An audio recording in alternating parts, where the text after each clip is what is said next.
Good evening. You are watching the news from the Sultanate of Oman television. First, the headlines. Assigned by His Majesty the Sultan, His Excellency the Minister of State and Governor of Dhofar opened Sultan Qaboos Mosque in the Wilaya of Sohar.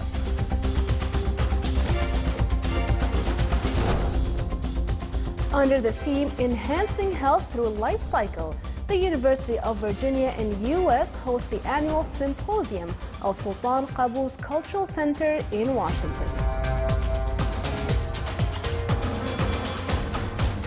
And Syrian rebels began a counterattack against the army and its allies, aiming to break a weeks-long siege on eastern Aleppo.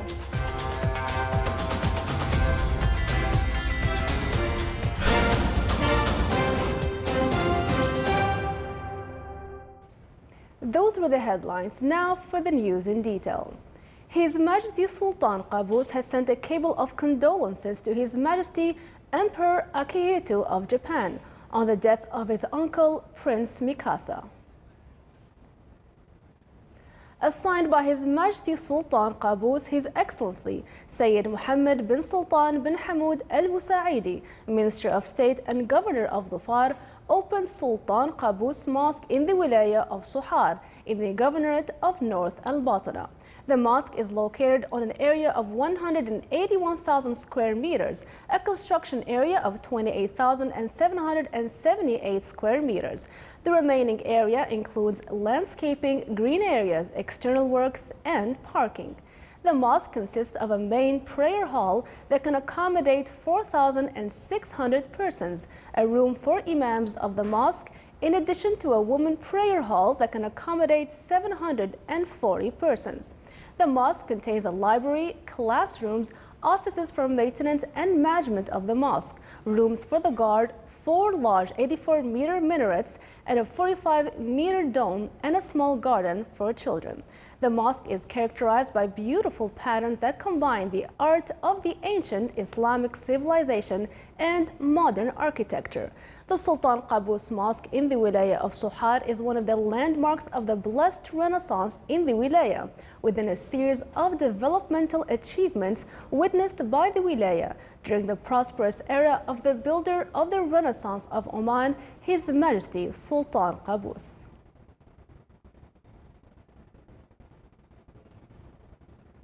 Under the theme Enhancing Health Through a Life Cycle, the University of Virginia in the United States hosted the activities of the annual symposium of Sultan Qaboos Cultural Center in Washington.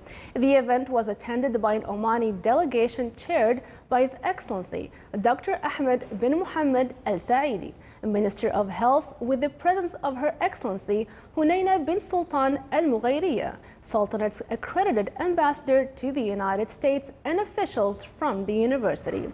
The seminar shed light on some health issues related to non-communicable diseases such as heart diseases and cancers, and ways to deal with them. The speakers in the symposium also discussed global health challenges and ways to enhance cooperation between the two countries in health services.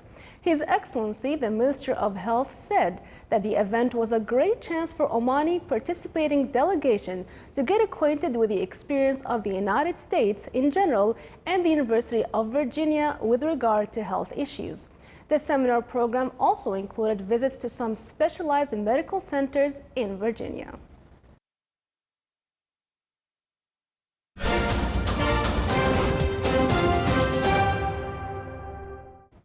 Syrian rebels began a counterattack against the army and its allies amid the allies aiming to break a weeks-long siege on eastern Aleppo. The assault, employing heavy shelling and suicide car bombs, was mainly focused on the city's western edge by rebels based outside Aleppo.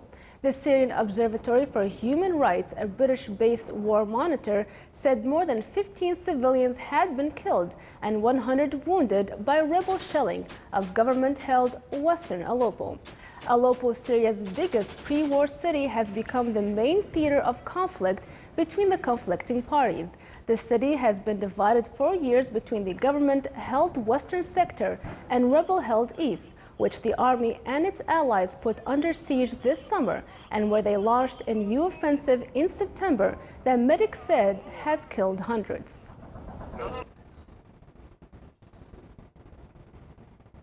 Iraqi militias said today they would launch an offensive against Daesh group west of Mosul imminently, a move which would block any retreat by the militants into Syria, but is likely to alarm Iraq's northern neighbor Turkey. The advance towards the Daesh-held town of Tel Afar, about 55 kilometers west of Mosul, would start within a few days or hours. If successful, the offensive would leave the militants and the 1.5 million civilians still living in Mosul, encircled by an advancing coalition of forces which seeks to crush the hardline militants in their Iraq stronghold. Iraqi soldiers and security forces and Kurdish Peshmerga fighters already control Mosul's southern, eastern, and northern flanks and have advanced on those fronts for nearly 2 weeks. The United Nations said today that the militants had abducted 8,000 families from around Mosul to use as human shield. They have killed 232 people near Mosul on Wednesday who refused to comply with orders. Most Asian markets dipped yesterday, with energy firms struggling after another sell-off in oil fueled by concerns about a planned output cut. Crude prices are slumbering at 3-month lows after OPEC member Iraq and non-member Russia suggested this week they would not take any part in any limitations, despite a painful global supply glut. Their comments have raised questions about the viability of a last month's agreement at oil cartel OPEC to reduce output, which sent prices soaring. Both main contracts have tumbled more than 3% this week, and news that U.S. stockpiles had fallen more than expected last week was unable to provide any support. Meanwhile, the dollar rose against the pound, euro, and other high-yielding currencies as a preliminary survey showing the key U.S. services sector expanded in October, reinforced expectations the Federal Reserve will lift interest rates before the end of the year. Still to come in our news bulletin. The College of Applied Sciences in Nizwa organizes an exhibition that covers visual media and TV programs.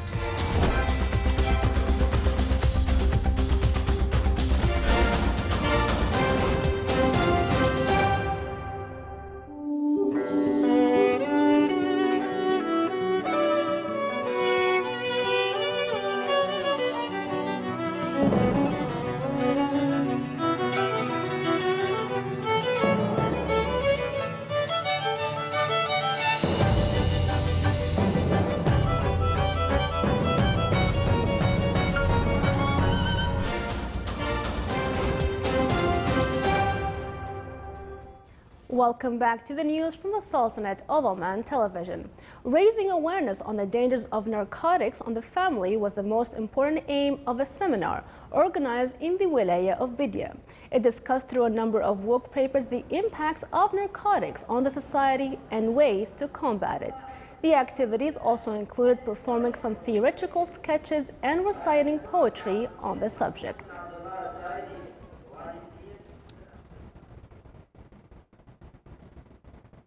Coinciding with World Sight Day, Nizwa Hospital organized a celebration to raise awareness among all segments of the society on eye diseases.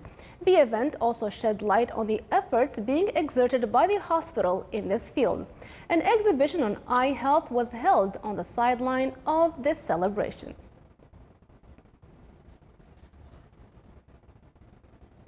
The Directorate General of Sports Affairs in the Government of the FAD held a ceremony to celebrate the Omani Youth Day. It included various programs and sports activities.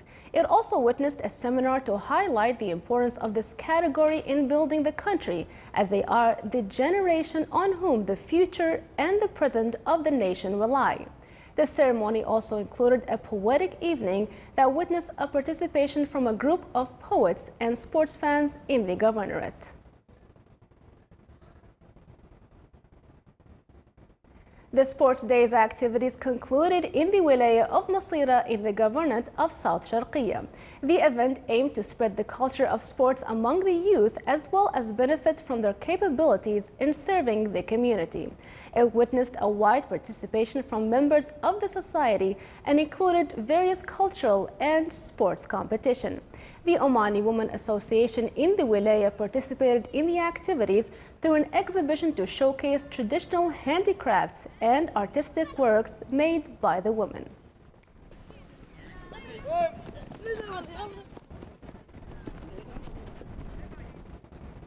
It isn't every day that one sees an exhibition that covers such a range of visual media, but an exciting new exhibition at the TV studio in the College of Applied Sciences Nizwa is breaking new ground. More details in the following report by Musa bin Jafar Al-Lawati.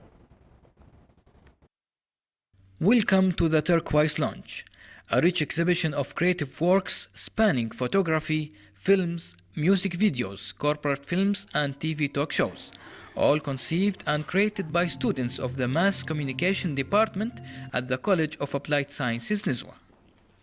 Renowned as an educational space for freewheeling creativity, the TV studio at the college fosters the dreams of many young students in the fields such as video production, electronic journalism, and digital storytelling. Therefore, it is fitting that the studio, which has nurtured the creation of students' projects, is the venue for this innovative exhibition of their works. One section of the studio has been converted into the Turquoise Lounge, where a wide variety of stills from students' visual media projects are on display. The television studio at CAS is an integral wing of Mass Communication Department. The idea behind the establishment of this lounge is to showcase the students' academic work, primarily relating to the digital media. There is even a mini library where copies of students' projects are available for those who wish to watch, learn, and seek inspiration. We are feeling proud about the exhibition, and we are very happy to contribute something new in the college. All in all, the exhibition has served as an inspiring platform for these young talents. Till date, over 1,000 students have been trained at the studio and learned how to translate their dreams into a creative expression. Musa Al-Lawati from the College of Applied Sciences, Nizwa.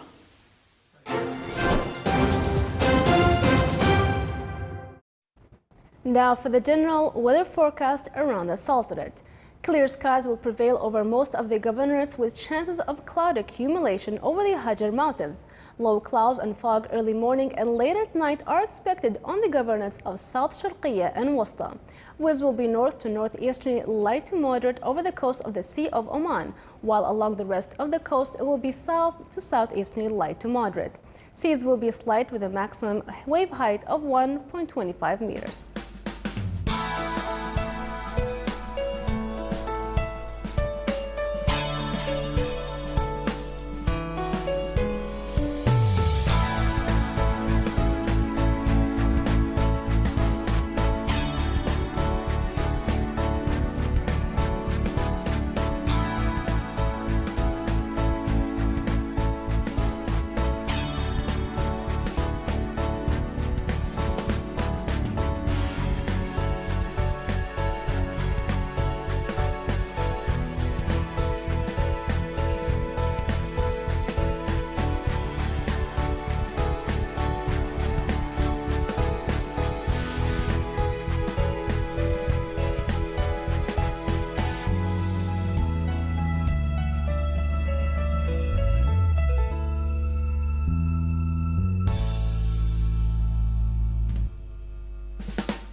This is the Sultanate of Oman television.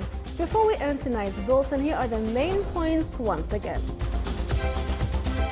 Assigned by His Majesty the Sultan, His Excellency the Minister of State and Governor of Dhofar opened Sultan Qaboos Mosque in the Wilaya of Sohar.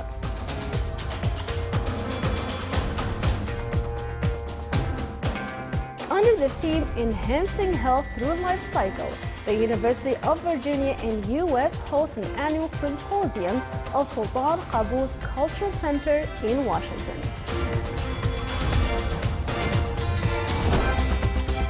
And Syrian rebels began a counterattack against the army and its allies, aiming to break a weeks-long siege on eastern Aleppo. With that, we come to the end of tonight's news bulletin. From all of us here at the newsroom and the studios, it's good night.